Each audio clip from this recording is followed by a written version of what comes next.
Welcome back, gentlemen. The long overdue Hoi4 Old World Blues Lone Star finale, where last time we formed the Provincial Republic of Texas out of Lone Star and several other nations. Here we're going to continue our glorious path of freeing the waste from the ashes of the past and on towards building up the mighty Second Republic of Texas. Our previous foes will be nothing compared to the challenges, trials, and tribulations that we'll have to face. Credit to Neptune UK and SAOTOMAMORE for their amazing music, the best music. I don't think there's any other music better than them. So with that said, gentlemen, let's get it.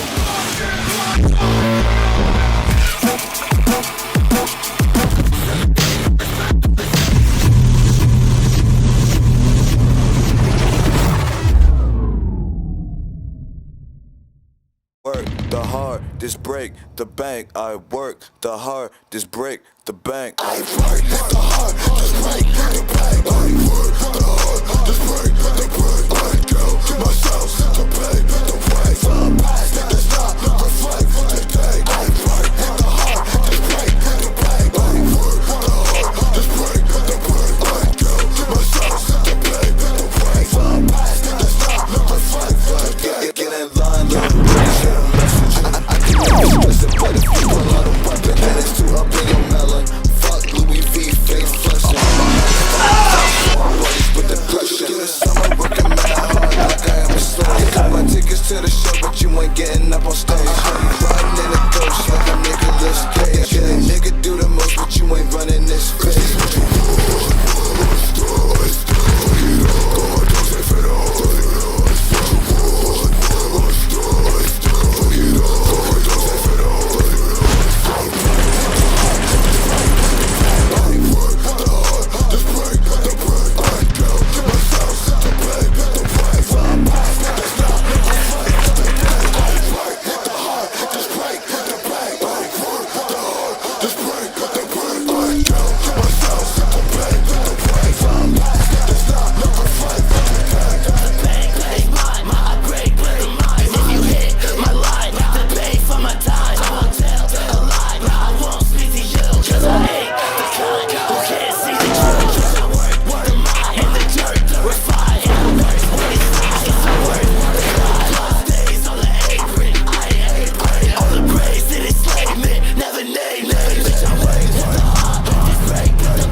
First things first, whenever you form a new nation is taking stock and reorganizing. Seeing what we do and don't have is important when assessing our new situation and planning forward into a new world change. Caesar's Legion is now bigger than ever, seizing Linus Sextips territorial gains. The Texas Arms Association sold out to our sister state across the Rio Grande. And of course, Santa Anna with the robotic Mexican army is now on a warpath to conquer us, Texas, in order to avenge the real Santa Anna of the past. So all of our focus will be primarily on the Mexican army, for obvious reasons. On the home front, we have a pretty massive industry with only one downside. We have a national focus trait that debuffs it heavily, so scaling up will be hard, but this time around, I took my time with Lone Star, and Civ rushed massively. And you know what else is mad? If I didn't, we wouldn't have gained any civs like at all. This also meant that we pacified all the countries we diplomatically earned and acquired. So no garrison supply vacuum for the time being. We'll still need to make lots of riot gear for later, and for the meantime we have some general supply, but we're very behind on upgrades. So we'll just spread the mills equally across everything for the time being. Upon forming Texas, we gained a lot of free research, some of which will come in handy in giving us that edge, but that remains classified. Our army currently is a bunch of random units spread across Texas, and we'll have to reorganize, disband, or simply assign new templates to our armies. So, speaking of, I think it's time to introduce the brand new Army of Texas. After spending like 30 minutes figuring out where to put them all. First off, the Texas Regulars. Simple, cheap, and defensive units for the purpose of simply holding the line and filling in gaps. Then we have our Special Forces, our main offensive units, for attacking and pushing the enemy. Lucky for us, we've actually inherited a large amount of them, over double our actual allowed limit. So our military without upgrading is actually quite good on its own. Lastly, we have the motorized divisions. Not too strong, but who cares when you're going like 60 miles per hour past your enemies, or more like 5 miles per hour. They are very good in encircling and spreading those lines. But now we need something between offense and defense. Something nimble, an all-around force. In comes the Texas Rangers. They'll be an all-purpose unit capable of fighting just about anything. In reality, they're pretty much just glorified regulars, but they'll serve their purpose and will be upgraded later and actually become a pretty decent unit. With our stocks stocked, we balance our budget, which does nothing. I only chose it because the other option had a red number, and I don't like red numbers. 100% elected by diplomatic means, Chow Bang, or now President Bang, then proceeded to hold 0 elections after the fact. But hey, say it with me folks, at least we aren't the NCR. Then I set our capital in Austin as a sign of human-mutant cooperation. And now comes the biggest choice of them all. Our flag. What will Texas fly as its symbol of freedom and prosperity across the wastelands? Will it be the OG one, the true OG one, the actual OG one, or the plain ripoff that totally didn't come before the better one? Well, somewhere in Dallas, we found the one.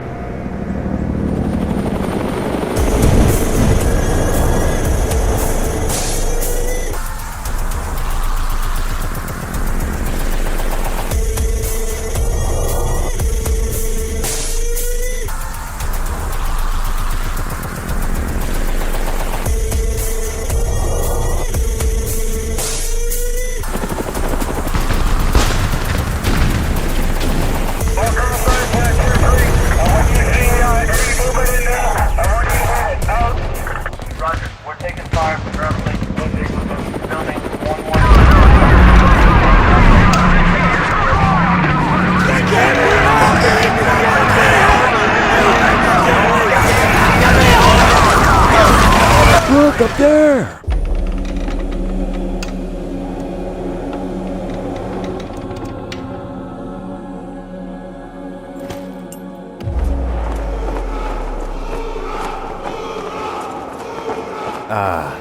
With the basics of nation building now put in place, it's time that we start working towards forming the full Republic of Texas. This will require us to liberate all the lands in Texas and sign the completed Texas Constitution. So we'll start with going down Bang's plan so that we could core states cheaper, and trust me, we'll be needing all the manpower we can get. And oh, Talcon, he's done the thing.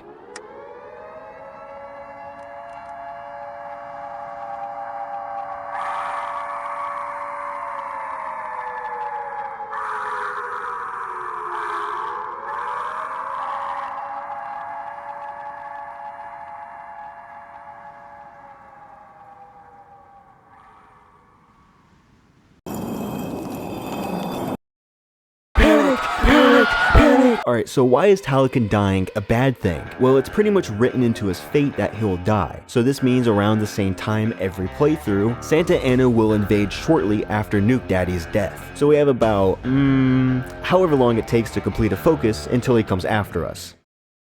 Panic! Panic! Panic! it! Alright, game plan, people. Sit down if you're standing, and if you're sitting down already, lay down because you're not going to be able to handle just how real it's getting. The Mexican army is seriously no joke. They're a robotic, hard to kill enemy that only some of our units can even kill effectively. See, there's this mechanic that simulates armor. Every template has a percent amount of hardness or softness. Yeah, haha, I know. We're gonna be talking about the penis!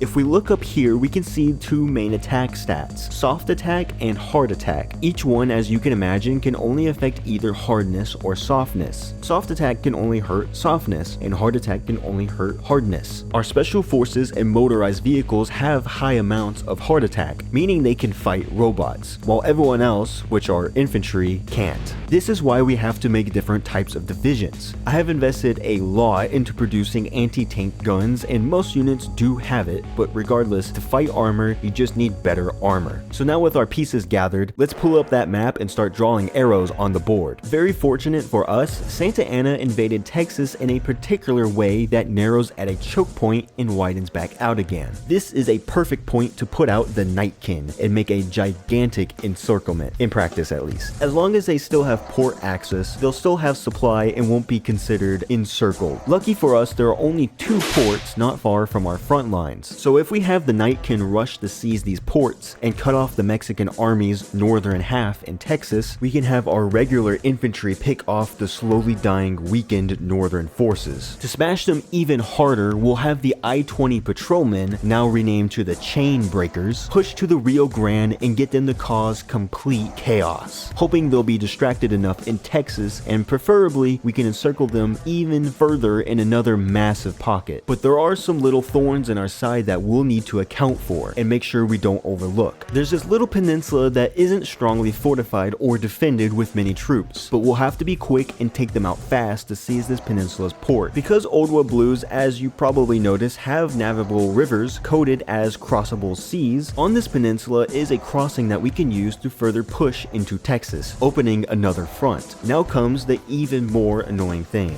Texas has this geographic feature called barrier islands. These islands are going to be a massive pain in the ass if we don't micro and watch where Santa Ana's units go. Trust me, they will scatter like little shits these islands. Overall, it's looking pretty good for us, and I'm fairly confident that we'll win, especially since robots are very cost heavy. Sure, we may lose more numbers, but every loss they take hurts them way more. Oh, and did I mention...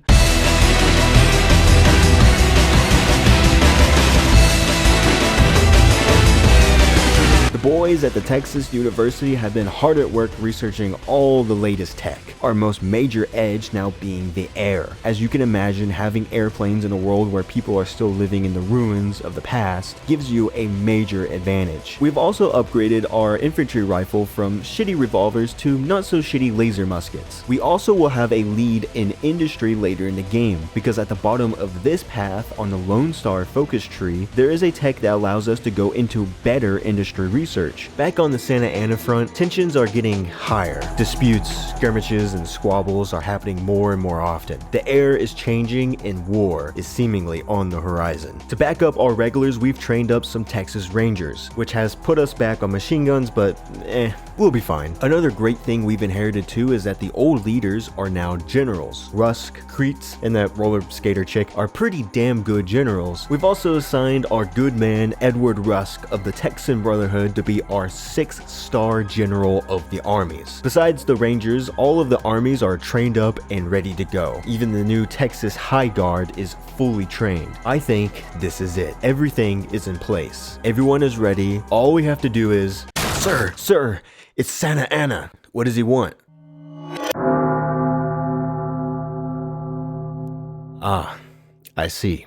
May 13th, 2279, Santa Ana officially and finally decided to demand our territory in what was formerly the Ironmongers. We either give them our land or we wait 10 days to truly see what Santa Ana is made of. We fought for this land. We fought to form this nation. We have fought time and time again. Our ancestors did it with far less. This time we have far more. This time the tide has turned, and I don't think Santa Ana has the foresight to understand understand just how badly the cards are stacked against him. This is actually it. Over a literal year in the making, we are here and we are ready. You have taken our national treasure and now we're coming to take it back. Tell him there'll be no quarter and we'll seize the Alamo back. Yes, sir.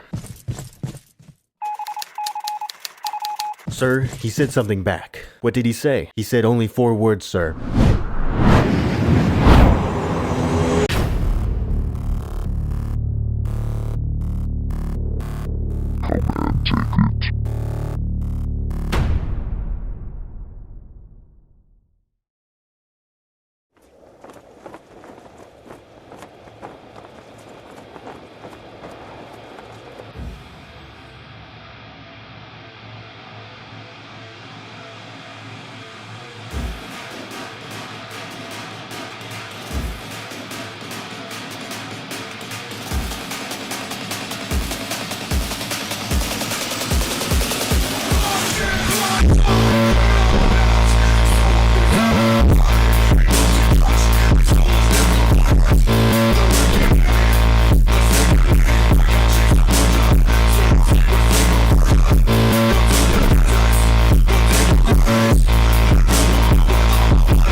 Santa Ana is now scrap, and Texas has passed its first real test. Though this was only our first step. The Mexican army was a threat and a challenge, but we must not rest, for our next foe is much, much stronger.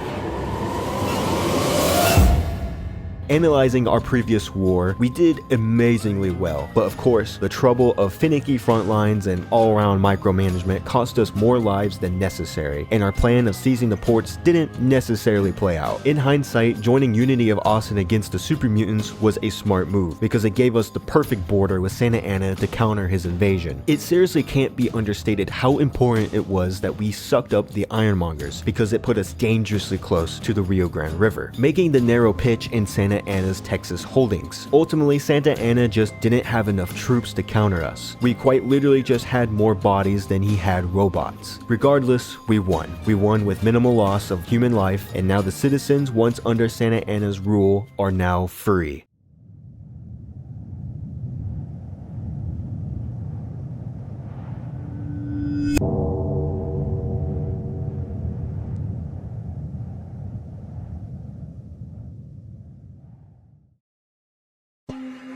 The war with Santa Ana was fairly easy, and so I thought, what if we just try to fight Rio Grande right after? Feeling rather emboldened by our swift victories so far throughout the game, maybe, just maybe, we can win a war against the Rio Pact. Officially, this will be our first faction war, where we'll have to fight more than one nation. So with the focus, the economic sectors, this would give us an annex war goal for free on the TAA. Or if we really wanted to, we could have the Rio Pact join the TEU, and completely avoid a war with them entirely. But like, ew. So obviously we aren't gonna do that. Diplomatic wins are gay, and yeah, sure, I might be gay. But I'm not going to settle this in a peaceful way, because that would just be boring. So choosing it will be over by Christmas. Can you believe it, guys? gives us some very inconvenient news that Oklahoma would guarantee the TAA. Why they would be concerned is beyond me. Luckily for us, the only border with them we have are 2 river crossings. Sprinkle some fortifications and 10 divisions on each crossing and we'll be good. Plus, this was going to be an offensive war, so they won't attack as long as we have some troops there. Then on top of that, we have trained some militias for extra measure. So without too much thought into troop placement and strategy, I declared war on the Rio Pact. As you can probably notice, this is a little anticlimactic. I'm not doing a war cinematic yet. Because, well, this is the first of many attempts on the Rio Pact. This attempt went horribly, and I paid the price for not planning at all. I noticed our issue was that the front lines were way overextended, so Rio was able to stretch them even further, leading to an even more overextended front line and an organizational death spiral. Okay, alright, backtrack, load a save, and let's try again. Our troops were getting green bubbles. Green bubbles mean good thing, so it just has to be placement, right? Adjusting the front lines, it shows a yellow highlight and not green, meaning yes, our troops were being overextended and needed smaller front lines. So after some changes, I ended up with this. We have regulars and rangers evenly spread throughout the TAA front, and even made a smaller front for the special forces to spearhead into the TAA capital. So once again, attempt number 2. I declare war on the Rio, and this went as expected. Fucking terribly. Across the board, we have a mix of green and red bubbles. Looking at the offensive battles, we are mostly all red, but the defensive battles were green, with our special forces having the few green offensive battles. So from afar, it looks decent, but really it isn't. We're also having overextension issues this time too. Even though we are pushing up to and just outside the TAA estate, our coverage problem means we just trade land for land. The Night King have also come to a stalemate anyways, so pretty much nothing has changed. Okay, attempt number 3. Now this is the point where I'm starting to think that maybe this isn't a quick and easy war. But like the green bubbles were green, and the bubbles, though they're green means good. So we have to be able to win this war easily. We just have to readjust to find the right troop placement. Thinking a tad bit more tactfully this time, I've reduced the front lines even more, and added the chain breakers to the southern border of the TAA, in hopes that they push to the Rio Grande and cross the river here, to continue into Mexico. So after a few days of letting troops move around to position, I declared war and lost 10,000 troops while gaining 0 land. So very clearly we're not capable of fighting a quick and easy war with the Rio Grande. In fact, we've greatly underestimated them and greatly overestimated our own strength. So with attempt number 4, we didn't immediately fight the Rio, and instead focused inward for about a year, building more factories, and now we have the actual cool military grade weaponry. I had a short kind of attempt where I discovered that the Rio had a naval invasion planned. I'm honestly kind of impressed. The AI mostly ignores naval invasions in this mod, but regardless, I reloaded the save, and about a month later, while I was just about to, I don't know. I was thinking in circles. Chicken Pizza demanded territory.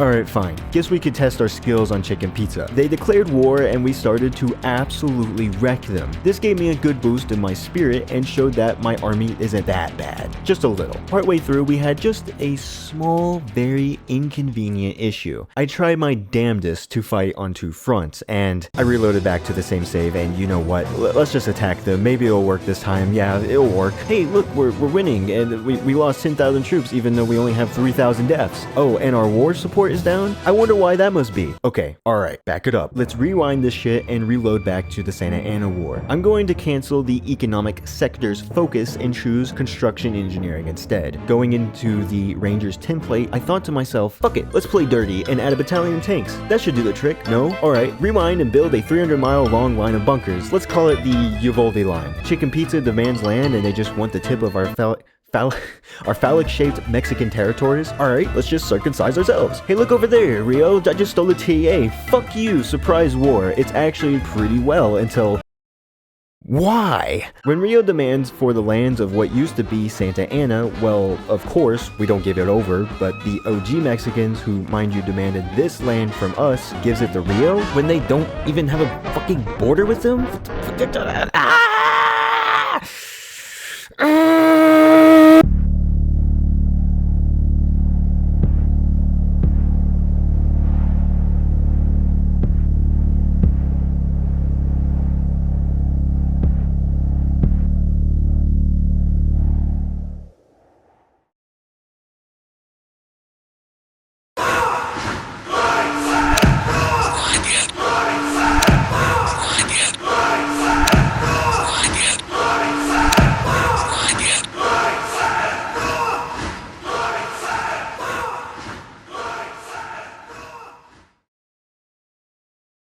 Attempt after attempt, try after try, I would just get a little bit closer to finding out how to win this war, and I think I've got it figured out this time. This flank down here seems to be the winning strategy. We're going to place all offensive units on this front, and everyone else is going to the TEA front. The offensive force will push from here into the RRG and spread out like crazy towards Gloria. While doing so, we'll river cross back into Texas and try to race for the TEA capital. The regulars will be defending for the most part since we have fortifications for them. They are quite literally here to just distract and keep the attention of enemy forces, but the problem is we are really tight on supplies. Our industry cannot keep up an offensive war for more than a year, and we are very limited on manpower, so we'll have to fight really effectively in order to win this war with minimal loss. We've nearly won the war several times, and this has to be the winning try. Get the men ready, get them in place, for this will be our greatest match yet, our first true equal. Let them know we are here, let them know that what they have is ours,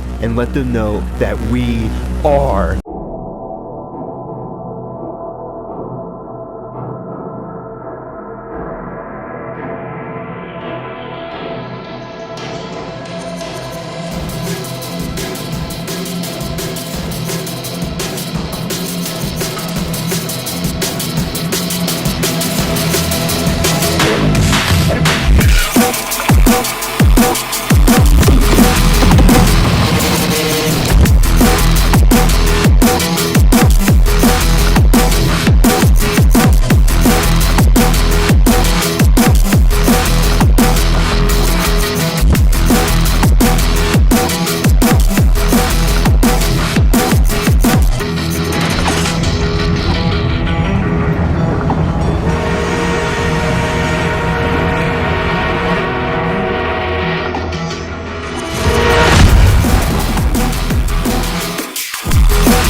After our war with the Rio Pact and several other nations, we move our troops straight to the border with Caesar's legion, because he's clearly winning the NCR war, and that means we have to get involved. Caesar would be too powerful if he controlled the NCR, so not even a few months later, I demanded our land back and got an annex war goal. Not really planning anything up, I just placed troops wherever I needed them. Now I feel as if we don't even have much of an army at all, with so much land we have to march over all at once. But if Caesar is struggling with the NCR, then just a tiny amount of leverage going against him will mean everything for his end.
Holy shit. Caesar would never face consequence for anything he did, his brain tumor taking him before anyone could get to him. In just a few short years, we have expanded Texas into nearly the most mighty republic on the map, with now only one country to stand in our way. The new Californian Republic is the one and only country capable of taking us down. Honestly, I don't know what to do now. I mean, really, we have enough. We have all the research done, all the focus tree done, the Constitution signed, casually gave myself 20,000 political power to core all of what I could in the same day, and gained over 100,000 manpower. Totally did not cheat.